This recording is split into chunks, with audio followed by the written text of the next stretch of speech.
बिस्मिल्लाहिर्रहमानिर्रहीम। अस्सलाम वालेकुम वीवर्स, मैं हूं नूर आपके अपने चैनल चखारा फ्यूजन्स बाय नूर से। और आज मैं आप लोगों के लिए लेकर आई हूं बहुत ही मज़ेदार और यूनिक सी खीर की रेसिपी। जी हाँ, कैरेमल क्रंच खीर की रेसिपी, जो कि बहुत ही मज़ेदार और बहुत ही डिलीशियस बनती है। खीर की रेसिपी को प्रॉपर्ली सीखने के लिए एंड तक देखिएगा वीडियो को। तो चलिए फिर हम इस खीर की रेसिपी को स्टार्ट कर लेते हैं। खीर बनाने के लिए मैंने यहाँ पे 2 लीटर का दूध ले लिया था और इसको मैंने बॉईल कर लिया है। अभी भी बॉईल हो ही रहा है दूध। इसमें मैं डाल दूँगी 1 टीस्पून के करीब हरी इलायची का पाउडर। बस इसको मिक्स करके हम धीमी आंच पे ही छोड़ देंगे। अब आधा कप चावलों को अच्छी तरह से वॉश करने के बाद थोड़ा सा पानी डाल के मैं इसको बॉईल होने के लिए रख दूँगी। चावलों में कुछ नहीं डालना है, बस जैसे ही चावल फूल जाएंगे, बॉईल हो जाएंगे, हम इसको चमचे की मदद से मैश कर लेंगे। मोटा मोटा दरदरा दरदरा सा हमने चावलों को मैश कर लेना है। चावलों को मैश करने के बाद एक एक चमचा चावल हम दूध के अंदर शामिल करते जाएंगे और इसको मिक्स करते जाएंगे ताकि इसकी गुठलियाँ ना बन सकें। इसी तरह से हम सारे चावल डाल के अच्छी तरह से मिक्स कर लेंगे दूध में। व्यूअर्स, इस तरह से जब हम चावलों को बॉईल करके और मैश करके डालते हैं ना दूध में, तो इस तरह से चावल खीर के नीचे पैंदे में लगते नहीं हैं और जलती भी नहीं है। खीर बहुत अच्छी और बहुत ज़बरदस्त सी बनती है। अब हम इसका तैयार कर लेते हैं कैरेमल बनाने के लिए मैंने यहाँ पे 1.5 कप यानी 1 और आधा कप के करीब चीनी ले ली है। फ्लेम को मैंने लो पर ही रखा हुआ है। अब मैं यहाँ पे तकरीबन 4 टेबल स्पून के करीब पानी शामिल कर दूँगी इसमें।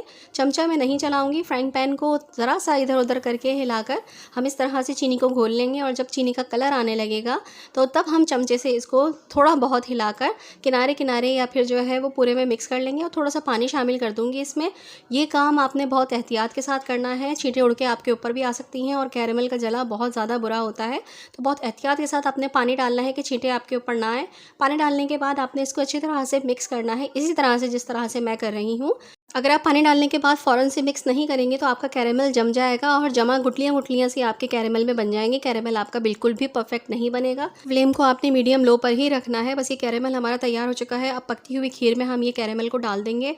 ये काम भी आपने बहुत एहतियात के साथ करना है। देखिए, जैसे जैसे कैरेमल में डाल रही हैं वैसे वैसे बबल्स उठ रहे हैं। बस हम कैरेमल ऐड करते जाएंगे और स्पून को स्टर करते जाएंगे ताकि कैरेमल अच्छी तरह से हमारी खीर में मिक्स हो जाए। थोड़ा थोड़ा करके कैरेमल इसमें डालते जाएंगे। बस तमाम कैरेमल डाल के हम इसको मिक्स कर लेंगे अच्छी तरह से। दूध को हमने बॉयल होने से लेके अब तक मीडियम लो फ्लेम पर ही रखा हुआ है। खीर कंटिन्यूसली मीडियम लो फ्लेम पर पकती रहेगी। बस इस तरह से हम अच्छी तरह से खीर को मिक्स कर लेंगे कैरेमल के साथ। अब ये देखिए, पकते पकते ये खुद से ही गाढ़ी होना शुरू हो जाएगी। खीर गाढ़ी हो जाएगी तो हम फ्लेम को ऑफ कर देंगे। बस ये खीर हमारी बनके रेडी हो चुकी है। लास्ट में मैं इसमें डाल दूंगी थोड़ा बहुत केवड़ा एसेंस। 5 से 6 ड्रॉप्स मैं केवड़ा एसेंस के इसमें शामिल कर दूंगी और इसको मिक्स कर लेंगे।